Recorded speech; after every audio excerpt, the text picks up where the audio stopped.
당신이 지구 어딘가에 있던 비트코인은 인터내셔널 어셋이다. 이번 불장은 우리나라를 포함해서 전 세계의 주요 지식인들한테 메시지를 던질 겁니다. 비트코인이 이제 없어질 거라는 가정을 하지 마라. 지난 100년을 우리가 여러 가지 그 인덱스로다가 조사해봤을 때 달러는 99% 가치를 잃었습니다. 비트코인을 투자할 때는 이런 마음의 자세를 해야 된다.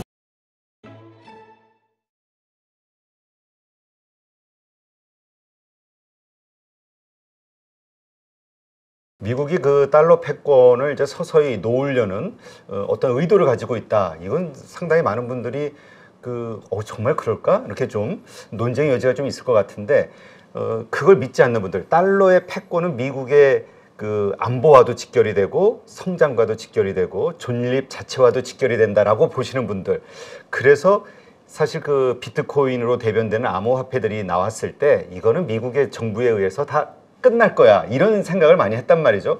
근데 지금 돌아보면 계속해서 성장을 하고 있고 정말 하나의 그 안정된 자산으로 평가를 받는 이런 모습들이 보이는 것 같아요. 지난 15년 동안의 그 논쟁을 대표님께서 지금 너무 일목요연하게 정리해 주셔서 감사합니다. 제가 10년 전에 비트코인을 발견하고 제 주변 지인들한테 제가 쓴 책을 주면서 비트코인 공부하라 그랬을 때 공부를 좀 했다는 사람들이 저한테 늘 했던 말이 지금 대표님이 대변한 바로 그 얘기입니다. 달러 패권은 미국한테 생명과도 같은 거기 때문에 비트코인을 좌시하지 않을 것이다. 저는 그걸 그냥 웃어 넘겼어요. 너무 미국을 만능이라고 생각하는 거 아니라고 생각했는데 생각보다 그 생각이 뿌리가 깊더라고요. 그래서 제가 그것을 반박하기 위해서 책을 쓴 거죠. 일단 그렇게 생각하시는 이유, 비트코인이 계속 자리를 잡고 미국이 달러 패권을 놓을 수밖에 없는 이유, 어떻게 보시는지 좀 설명해 주시죠. 달러 패권은 굉장히 비싸죠. 그러니까 우리가 생각할 때 달러 패권은 미국한테 절대적으로 좋은 것처럼 느끼는데 속된 표현을 이렇게 얘기합니다. 저한테 배운 제자가 이렇게 얘기를 저한테 혼났는데요.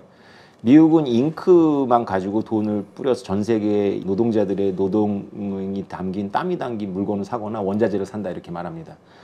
그건 사실 자체가 틀립니다. 실제로는 무역 적자를 내야 됩니다, 미국이. 그러니까 중앙은행의 부채가 현금이거든요. 미국이 달러를 전 세계에 뿌리려면 미국이 중앙은행이 돼서 전 세계에 무역 적자를 내줘야 되는 거죠. 무역 적자를 내지만 전 세계 금융을 운영하기 때문에 초엘리트들은, 전 세계를 대상으로 무역을 하는 초엘리트들은 점점 부자가 됐죠. 그런데 미국에서 고등학교만 졸업하고 그냥 아버지가 노조원이었고 자기도 노조원으로다 철강 제철소가 있는 지역에서, 자동차 공장 있는 지역에서 나고 자랐던 그냥 준수한 시민들은 일자리가 없어진 거예요. 네. 근데 미국은 민주국가이기 때문에 1인 1표입니다.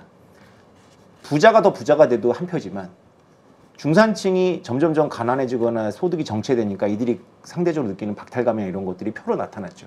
그게 2010년도에 모든 언론의 예상과는 달리 트럼프가 당선된 배경이기도 합니다. 트럼프 현상은 정말 놀라운 현상인데요. 할아버지가 민주당원, 아버지가 민주당원인 지역에서 아들이 트럼프를 찍는 그런 기현상들이 보편적으로 발생한 겁니다. 네. 이 현상을 이해해야 돼요. 아, 그렇군요. 지금 저도 기억이 나는 게 예전에 비트코인에 대한 뉴스 하면은 그냥 비트코인으로 피자를 시켜 먹었어, 뭐 그런 뉴스. 근데 또 여러 해가 지나고 났더니 그때 그 피자집 가지고 있으면 지금 몇백억이야, 뭐 이런 얘기. 근데 어떻게 봐야 될까요? 그렇다면 미국이 달러 패권을 유지하는 데 들어가는 비용, 무역 적자부터 말씀하신 대로 워낙 감당해야 될 게 이제 한계가 다다르니까, 그럼 그 다음에 대체할 수 있는 게 우리 보통 이제 CBDC라고 하지 않습니까? 디지털 화폐. 이것이 그 대안일 것이냐, 아니면 어떤 방식으로 패권을, 기축통화라는 이 패권을 서서히 안정적으로 놓아 나갈 것이냐, 여기에 대한 의문이 생기거든요. 저는 그렇게 스무스하게 챕터가 변할 거라고 보지 않죠. 새로운 질서가 태어나기 전에는 무질서의 용광로가 필요한 거죠. 그게 전쟁같이 극단적인 상황을 거치느냐 안 거치느냐의 문제가 있을 뿐이고요. 혼란은 피할 수가 없을 겁니다. 그러니까 미국의 달러가 기축통화가 안 된다는 이야기가 뭐 당장 벌어지는 일도 아니고 어느 날부터 선언하는 것도 아니죠. 어느 날 갑자기 달러가 기축통화가 된 것도 아니니까요. 다만 서서히 국제 시스템에서 금융기업들 간의 변제 수단이 바뀌겠죠. 여러 가지가 되는데 위안화도 될 수 있고 마르카도 될 수 있고 이미 그렇게 하고 있지만 달러의 비중이 점점 줄어들다가 거기에 비트코인도 차지할 수가 있습니다. 금융기관들 간에는 그 여러 가지 이유가 있는데 그건 제가 책에 썼는데 이런 다원적인 어떤 그런 무질서 혹은 질서가 한동안 유지가 된다고 저는 보고 있습니다. 네, 그렇군요. 며칠 전인가요? 그 리플의 어떤 그 소송, 여러 해에 걸쳤던 소송이 승리로 이끌면서 미국의 그 달러 체계를 굳건히 지켜주는 시스템이었던 그 스위프트, 이거에 대항하는 이제 새로운 뭔가 혁신이 일어났다, 뭐 혁명이 일어났다, 이렇게까지 뭐 좋아하시는 분들이 있더라고요. 암호화폐에 투자하시는 분들은. 그 어떤 의미입니까? 우리나라가 리플에 투자하시는 분들이 많습니다. 그래서 리플에 대해서 부정적인 얘기하면은 하여튼 조회수가 폭발합니다. 그래요? 댓글도 폭발하죠. 리플 망합니까? 그 재판에 대한 해석 자체가 잘못됐습니다. 그 재판 내용을 들여다보면 리플 사는 졌어요. 다만 리플을 보유하고 있는 분들은 이득을 봤죠. 네. 왜냐하면 리플 사나 리플의 초창기 발행자들이 기관한테 판 거는 증권이 맞다라고 본 거고요. 리플 자체가 증권이냐 아니냐라고 판결한 것이 아니라 거래되는 그 행태를 본 거죠. 그래서 거래소에서 거래된 일반인들이 산 거는 증권이 아니다라고 본 거니까 보호를 받는 거고요. 말씀하신 대로 리플사의 캐치프레이즈는 스위프트 코드를 대체하는 금융망입니다. 근데 리플 투자하시는 분들이 잘 아셔야 되는 건 뭐냐면 실제로 리플사의 시스템이 쓰이는 것과 여러분들이 투자하는 XRP가 쓰이는 것과는 전혀 다른 이야기입니다. 그러니까 우리가 비트코인도 비트코인 망이 있고 비트코인이 있는 거거든요. 그렇죠. 굳이 구별은 안 하지만 이더리움부터는 완전히 다릅니다. 이더라는 게 우리가 투자하는 그 이더리움의 코인이고요. 네. 이더리움은 망입니다. 그래서 그 망 위에서 여러 가지 토큰이 발행될 수가 있는 거죠. 그렇다면 이걸 잘 모르시는 분들은 되게 헷갈려 하시는데 네.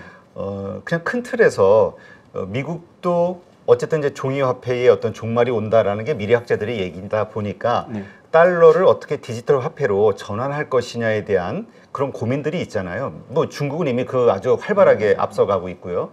그러면 이 디지털 화폐, 중앙정부가 발행하는, 중앙은행이 발행하는 디지털 화폐와 비트코인, 이더리움, 뭐 리플, 이 도대체 어떤 관계가 되는 걸까? 이런 생각들. 너무 중요한 주제입니다. 제가 학기 초에 첫 시간에마다 하는 리추얼이 있는데요. 의뢰가 있는데 제가 여러분들이 안 갖고 있는 거 갖고 싶습니다 하면서 제 주머니에서 1,000원짜리를 꺼냅니다.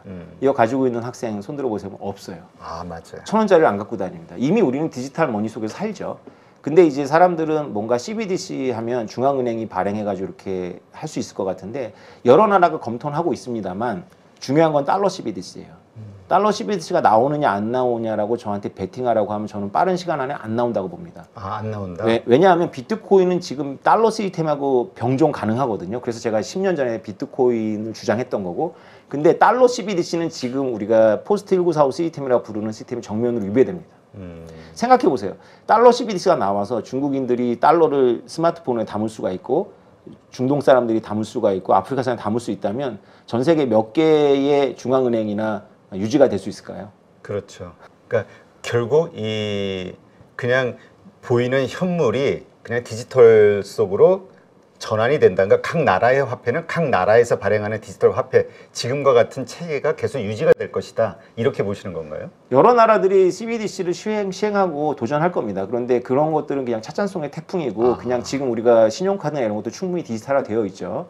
그런데 중요한 건 달러 CBDC인데 달러 CBDC는 못 만든다는 쪽에 저는 걸겠습니다. 아, 그래요? 그게 가지고 있는 의미는 어떤 건가요? 달러 CBDC를 미국이 안 만든다, 못 만든다라고 했을 때 발생하는 현상들. 비트코인 사야죠. 비트코인이 어떤 역할을 대체하게 되는 거죠? 비트코인은 되게 독특한데요. 이번에 블랙락이 ETF를 신청했잖아요. 네. 비트코인 ETF를. 근데 블랙락의 대표 이름이 블랙핑크가 아니라 그 레리핑크입니다. 아, 그래요? 블랙락이라서 블랙핑크인 줄 알았더니 안타깝게도 레리핑크인데 이 회장님이 2년 전에 비트코인은 불법적인 활동 외에는 쓸모가 없다 이렇게 말씀하셨던 분이에요. 근데 이번에 ETF 신청하면서 이분이 완전히 비트코이너가 됐습니다. 제가 주장하는 똑같은 주장을 하더라고요. 달러와 기타 자산과 비트코인 다른데 비트코인은 인터내셔널 어셋이다라고 말했어요. 당신이 어디에 있든지 당신한테 의미가 있다는 거거든요. 이게 국경이 없는 비트코인의 속성을 전 세계 최대의 자산운용사인 블랙락의 회장 레리 핑크께서 아시는 거죠. 근데 이제 우리가 암호화폐가 나왔을 때 과연 통화가 될 것이냐에 대해서는 계속 논쟁이 벌어졌던 게 이 변동성, 그러니까 뭐 화폐라는 건 이제 안전성이 담보가 돼야 되는데 그게 안 되니까 이게 뭐 지금 에셋이라고 표현하셨듯이 이제 자산으로 평가가 되잖아요. 자산으로 평가된다는 거는 결국 화폐로서의 통용의 가치는 없는 거 아닐까라는 생각할 수도 있지 않을까요? 제 지인들이 이제 저한테 비트코인을 많이 물어보는데 제가 10년 전, 9년 전에도 했던 말이 뭐냐면 우리가 뭐 가까운 미래에 비트코인은 실제로 사람들이 쓰는 거를 보지는 못할 거라 이렇게 얘기를 했어요. 그러니까 비트코인은 너무 무겁습니다. 덩치도 크고. 그래서 비트코인은 금융기관들 간에 일일물에 담보물로 쓰인다라고 저는 보고 있고요.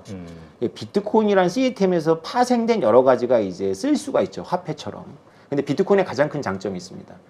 달러에 비해서 가격도 불안정하고 다 여리로 보이지만 달러에 비해서 아주 압도적으로 좋은 게 있어요. 뭐죠? 연준 관계자한테 제가 5년 후에 달러의 본원 통화량을 물어본다면 예측하지 못할 겁니다. 근데 비트코인은 정확하게 나오거든요. 5년 후가 아니라 100년 후에도 나옵니다. 지금 이미 다 그 한계가 정해져 있죠. 발행량이. 네, 발행량 정해져 있고 계속 정해진 기간 안에 정해진 양만큼 인플레이션 되고 있습니다. 그러니까 그런 어떤 희귀성, 요게 이제 자산으로서의 그 가치를 키워줄 수 있는 하나의 요소다 이렇게 보시는 거군요. 예측 가능성이죠. 그러니까 법정 화폐의 우월성을 주장하는 분들하고 제가 토론하면 저는 이렇게 얘기하거든요. 화폐가 갖춰야 될 중요한 기능 중에 회계적 단위하고 거래 수단으로서는 달러나 원화가 압도적입니다. 가치의 저장도 그래요? 라고 제가 물어보죠. 달러나 원화로다가 10년으로 보관하실 거예요? 이렇게 제가 물어보죠. 눈빛이 흔들리시더라고요. 그런 차원에서 비트코인 사실 지금 뭐 얼마죠? 상당히 많이 3,700 뭐 이렇게 네, 올라 있는 상황인데 그럼에도 불구하고 그럼 앞으로 더 투자로서의 가치가 있다, 크다 이렇게 보시는 거군요. 더 오를 가능성이 크다. 그럼요. 왜 그러냐면 지금 주류들이 완전히 비트코인이 없어지지 않을 거다라는 확신을 공유하진 않았어요. 근데 비트코인 반감기 때마다 가격이 상승하는 그런 불장이 왔거든요. 4년 주기로 왔습니다. 내년이에요, 그게. 그래서 이번 불장은 우리나라를 포함해서 전 세계의 주요 지식인들한테 메시지를 던질 겁니다. 비트코인이 이제 없어질 거라는 가정을 하지 마라. 실제로 이제 미국의 블랙락의 회장이 비트코인에 뛰어들었는데 어떤 이코노미스트가 감히 배짱 있게 비트코인은 없어질 거라고 말할까요? 저는 없을 거라고 보는데요, 그럴 사람은. 근데 이게 정부 당국들의 어떤 정책에 의해서 이게 오르락내리락 하잖아요. 맞습니다. 중국 같은 경우는 지금 뭐 중국 사람들 투자를 많이 했지만 중국 정부 당국에서는 불법으로 규정을 하고 있고 제재를 가하니까 네. 이러한 현상들 미국에서도 어느 순간 정책 하나가 나오면 확 가라앉을 거 아니야? 이거 너무 리스크가 크지 않냐 이런 생각하시는 분들이 있던데요. 맞습니다. 비트코인의 가장 큰 일반 투자자들이 올라타기에는 너무 거친 야생마죠. 저도 지난 9년 동안 아주 죽는 줄 알았습니다. 그래도 9년 가지고 있으셨으면 상당한 수익이 되셨을 거예요. 그럼요. 그냥 세월이 깡패인 거죠. 매번 트레이딩은 실패했는데 그냥 제가 비싸게 산 게 70만 원이니까. 너무 이제 세월이 중요한데 비트코인을 투자할 때는 이런 마음의 자세를 해야 됩니다. 다음 달에 반토막이 될 가능성이 있습니다. 그럼에도 불구하고. 그럼에도 불구하고 5년, 10년을 바라보면 이거 꼭 사야 됩니다. 그렇군요. 여태까지 제 말이 맞았으니까 앞으로도 맞지 않을까요? 그런가요? 네, 한번 지켜봐야겠습니다. 근데 그러한 차원에서 그럼 달러와 관련해서는 왜냐하면 그동안 어떤 그 안전자산으로서의 역할도 해왔잖아요. 그게 이제 투자 대상이 된 거고 뭔가 세계 경제에 위험한 상황들이 왔을 때는 역시 달러의 가치가 폭등하게 되고 그걸로 리스크 해지 하시는 분들도 있으니까 이거는 이제 끝났다고 보시나요? 그건 옛날에도 끝났죠. 그러니까 지난 100년을 우리가 여러 가지 그 인덱스로다가 조사해봤을 때 달러는 99% 가치를 잃었습니다. 그마구만 비교해도 지난 30년간 50분의 1 토막이 났거든요. 그러니까 달러가 가치저장 수단이라고는 아무도 생각하지 않죠. 그러죠. 그러니까 계속 발행량이 늘어나고 가치는 자꾸 희석될 수밖에 없다. 네. 고금리는 오래가지 못합니다. 지금의 고금리. 네, 왜 그러냐면 미국이 고금리를 감당을 못해요. 미국이 국채를 발행해야 되고 미국이라는 나라는 거의 유일하게 중요한 국가들 중에 야당하고만 합의되면 부채를 늘릴 수 있잖아요. 어떤 나라가 그럴 수 있습니까?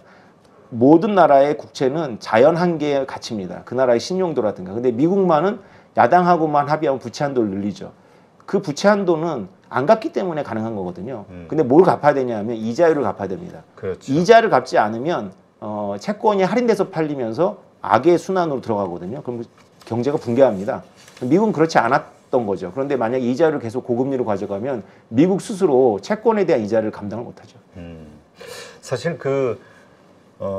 달러 기축 통화에 도전을 했던 게 이제 사실 그 유로가 있고 그다음에 엔화도 물론 그러다가 이제 실패로 끝났는데 지금 미국의 그 달러 패권에 사실 가장 그 도전하는 것은 중국보다는 유로화다 이렇게 생각하시는 분들도 있더라고요. 한 5년 전 전까지 아니 한 10년 전까지는 그런 생각이 많았던 것 같아요. 제가 주변에 그래요? 봐도. 근데 지금 이미 끝났나요? 유럽 위기를 맞으면서 유럽이 낙제생이 됐잖아요. 왜냐하면 유럽이라는 지역을 들여다봤더니 독일과 뭐 괜찮은 나라들도 있지만 거기에는 그리스를 포함해서 문제의 나라가 너무 많은 거죠. 지금 그러면 미국의 이 부채가 자꾸 증가하는 이 현상, 이게 가져올 파국 이런 건 없을까요? 왜냐하면 아무리 우리가 그 지정학적으로 그 뭐라 그럴까요? 그러니까 지리적으로는 멀리 있지만 결국 지정학적으로 되게 한 몸이나 마찬가지잖아요. 미국이 흔들리면 우리도 엄청난 몸살을 앓게 될 것 같아서. 그렇죠. 그래서 저는 우리가 선택하는 것은 나쁜 것과 나쁜 것 사이에서 덜 나쁜 것 선택하거나 좋은 것과 좋은 것 사이에서 더 좋은 것 선택해야 된다라고 보는데요. 미국이 부채 한도를 늘리고 있는 현상은 미국 계속 재정 적자와 아울러서 무역 적자를 보기 때문이고, 그러고는 전 세계 유동성도 공급하고 전 세계 경제의 엔진도 되고 있는 거죠. 미국이 물건 사주니까. 그렇죠. 그런데 한편으로는 그러다가 이게 어느 비등점을 지나면 붕괴되겠죠. 그래서 미국이 건전한 재정으로 가는 게 우리로서는 좋습니다. 그 파국을 피하기 위해서. 그러나 당장 미국이 건전 재정을 한다 그러면 전 세계가 비명소리를 지를 거예요. 지금부터 뭔가 좀 양쪽 하나를 해줘야 그렇죠. 우리가 사는 거 아니냐 이런 그렇지. 얘기를 하니까. 그러니까 우리는 당장의 고통을 피하기 위해서 먼 미래에 아주 파국을 가든지 아니면 먼 미래에 파국을 피하기 위해서 고통을 조금씩 받든지 둘 중에 하나밖에 없는 것 같은데, 그 더 좋은 거는 뭐냐면 우리에게는 선택권이 없다는 거죠. 그냥 현상의 흐름을 보고 역학을 본 다음에 대응해야 되겠죠. 그 대응, 그러니까 그런 차원에서 리스크 관리, 그게 이제 비트코인으로 생각하시는 거군요. 그렇습니다. 네, 그 달러와 중립적인 규칙에 대해서 책에서 언급하셨던데 이거는 뭘 의미하는 겁니까? 미국이라는 나라가 되게 독특하지 않습니까? 지리적으로. 그러니까 예를 들면 미국은 남미나 북미에서의 어떤 미국의 영향력이나 이런 것들은 큰 의미가 없습니다. 미국은 유라시아에 영향을 미치는데요. 제일 중요한 거는 에너지 라인이죠. 중동에서부터 극동으로 가고 중동에서부터 유럽으로 가는 그 에너지 라인을 유라시아에 존재하지 않는 미국이 지키죠. 지리적으로 미국은 유라시아 안에서의 나라들 간의 갈등의 중립적인 심판입니다. 이게 얼마나 재밌는 현상이냐면요. 인도도 한때 반미였고 중국도 반미였잖아요. 네. 그 두 나라가 싸움을 한 적이 있어요. 그때 중재한 게 미국입니다. 맞아요. 인도하고는 뭐 가끔 얼마 전에도 뭐 뭔가 국경선에 그 군인들끼리 몽둥이 가지고 서로 싸우다가 사람 죽기도 하고 뭐 그랬다는 거. 그러니까 미국을 둘 다 싫어하지만 결국 싸움을 하면 심판은 미국이 봐야 되는 거죠. 이걸 중립성이라고 합니다. 심판이 갖춰야 될 가장 중요한 특질이죠. 심판이 어느 쪽 편을 들면 안 되잖아요. 네. 그런데 우리가 천사가 와서 심판을 보면 좋겠지만 미국은 천사가 아니고 미국도 이 세계의 이해관계를 갖고 있으니까 편향되는 심판인 거죠. 네. 중립적이지가 않아요. 그러나 미국이 그나마 중립적으로 있었던 건 미국이 이렇게 양대양으로부터 떨어져 있는 데다가 그다음에 질량이 큽니다. 네. 2차 세계대전 이후에 한동안은 미국이 전 세계의 경제로부터 영향을 받지 않았어요. 그러니까 미국이 막 퍼주고 전 세계 그 무역 질서를 이렇게 관장할 수 있었는데 중립적으로.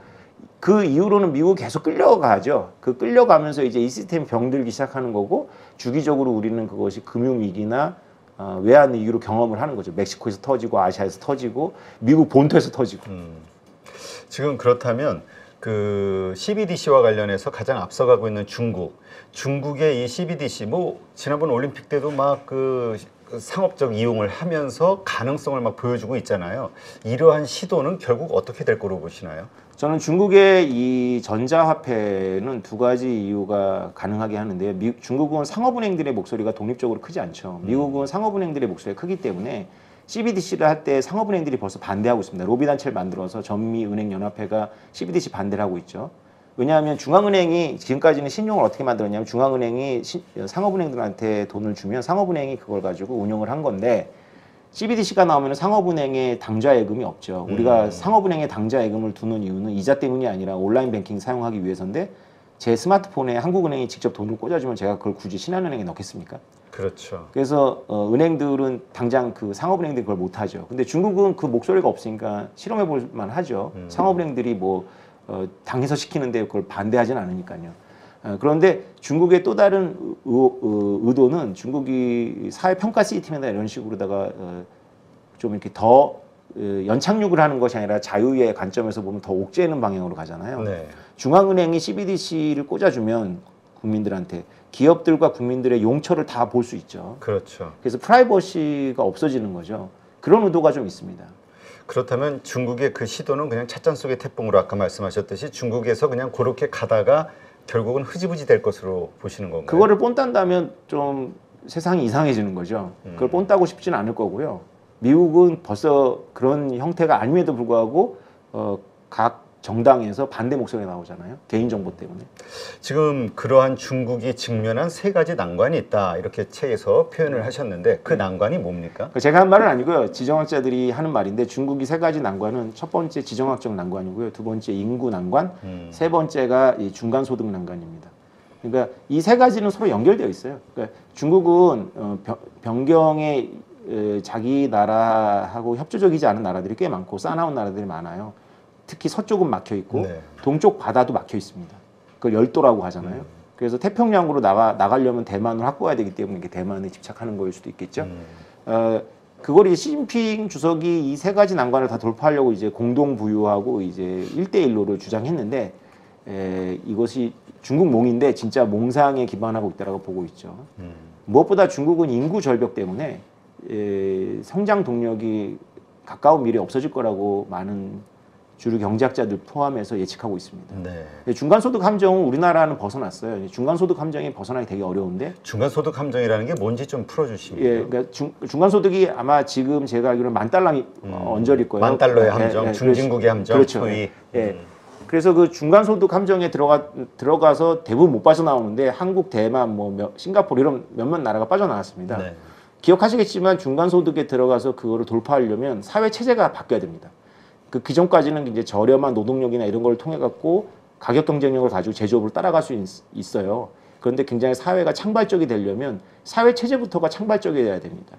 우리나라도 민주화를 거쳤고 그 과정에 많은 것들이 있었잖아요. IMF도 거기에 일조를 했습니다. 우리나라 회계가 투명해지거나 이렇게 글로벌 스탠다드에 맞게 되는 것도 있었고, 그러면서 외자 유치가 더 활발하게 된다거나 외국과의 소통도 더 첨단의 소통이 가능했던 거죠. 그러면서 우리도 체질 변경을 했는데 중국이 그 기로에 있었는데 그 체질 변경을 포기했죠. 오히려 더 단속하는 쪽으로 흘렀습니다. 그것이 우리가 보고 있는 시진핑 3기를 보고 있는 거죠. 지정학적인 문제는 계속 있는 거고 지정학적 문제 때문에 중국이 취한 여러 가지 것 중에 하나가 재밌는 게 우리가 지금 배터리 전기차 이렇게 하잖아요. 네. 배터리 자체가 지정학적인 산물입니다. 이 산업 자체가. 그래요? 예. 경제적인 수요는 그렇게 많지 않았을 거예요. 예를 들어서 자연 발생적인 경제적 수요라 그러면 스마트폰이나 이런 데 배터리가 필요한데 중국이 전기차로다가 아주 강력한 드라이브를 걸었죠. 왜냐하면 중국이 중동에 대한 의존도가 너무 강한데 중국이 중동 석유에 대한 의존도가 강하다는 이야기는 미국 해군의 의존도가 강하다는 이야기입니다. 그렇죠. 미국 해군이 말레카협 막아버리면 중국은 어떻게 쓸 도리가 없기 때문에 여기서부터 벗어나는 방법으로 중국은 EV를 들고 나온 거죠. 미국은 또 다른 이유로 환경 문제 때문에 EV를 들고 나와서 오늘날 우리가 보고 있는 이 배터리 열풍을 보고 있는 겁니다. 네, 어쨌건 지정학적으로 중국은 이 트랩에서 벗어날 여러 가지 시도를 하지만 지정학자들이 이런 말을 하죠. EV 자동차는 가능하지만 과연 EV 전폭기가 가능하냐? 전기로 가는 제트기가 가능하냐? 이렇게 보고 있는 거죠. 그 어마어마한 출력을 감당하려면. 네. 네, 그렇군요. 자, 그러면 이 비트코인과 관련해서 그 지정학적인 의미 다시 한 번만 정리해 주시면서 마무리를 한번 하죠. 네, 저는 미시적인 개인이라는 말을 즐겨 사용합니다. 그러니까 제가 비트코인을 권하면 거시 정책을 고민을 많이 해요. 그럼 제가 이런 말을 합니다. 당신이 대통령도 아닌데 그런 거 걱정을 왜 해? 이렇게 말합니다. 이건 농담만은 아닌데요. 실제로 러시아가 우크라이나를 침공했을 때 우크라이나 시민들이 폴란드로 도망을 갔잖아요. 네. 그때 국경을 넘을 때 종이 달러하고 금부치하고 비트코인하고 이더리움밖에 허용되지 않았습니다. 근데 이 세 가지 자산 형태 자산 중에 외국에 있는 친척들한테 송금받을 수 있는 건 종이 달러나 금부치가 아니었죠. 유일하게 비트코인이었습니다. 네. 그러니까 비트코인은 전자적으로 이동하면서도 금융망을 따라가지 않기 때문에 지정학적인 위기가 오는 나라한테 사는 국민들한테 너무 필요합니다. 왜냐하면 러시아를 포함해서 우크라이나도 마찬가지지만 지정학적 위기가 딱 발생하면 제일 먼저 봉쇄하는 게 금융망입니다. 그렇죠. 어느 나라든지 외화가 필요하거든요. 전투기도 사야 되고 폭탄도 사야 되니까. 그래서 국민들의 외화를 징발합니다. 그때 개인이 외국으로 자기 가족이라도 보내려면 가치물을 손에 쥐어줘야 되는데 달러나 금부치를 쥐어줘도 되죠. 근데 국경을 넘을 때 수색을 당할 수도 있고 또 난민촌에서 뺏길 수도 있죠. 그렇죠. 근데 비트코인은 머릿속에 암호키만 외우거나 그것도 귀찮으면 그냥 클라우드에 잠시 올려놔도 되거든요. 그런 의미에서 비트코인은 꼭 필요한데 그렇다면 우리나라에도 그런 지정적 위기가 발생한다는 뜻이냐? 그 뜻이 아니고요. 안 일어나길 바라는데 지구 어디선가에서는 계속 발생합니다. 그래서 그 어디선가 발생하는 것 때문에 비트코인 가격은 계속 올라가는 거죠. 네, 그러니까 지속적으로 수요에 대한 욕구는 계속 커질 수밖에 없다. 네, 그렇기 맞습니다. 때문에 비트코인은 지금도 비싸다고 생각하는 분들이 있지만 더 앞으로 네. 오를 수밖에 없는 환경을 가지고 있다. 네, 레리 핑크가 했던 말을 다시 한번 반복하겠습니다. 당신이 지구 어딘가에 있던 비트코인은 인터내셔널 어셋이다. 알겠습니다. 아, 또 말씀 들어보니까 이 비트코인에 대해서 좀 그 다른 시각으로 봐야 되겠구나라는 생각도 드네요. 네, 비트코인 그리고 달러의 지정학, 네, 책의 저자시죠. 오태민 교수님과 함께했습니다. 오늘 이렇게 좋은 인사이트 고맙습니다. 감사합니다.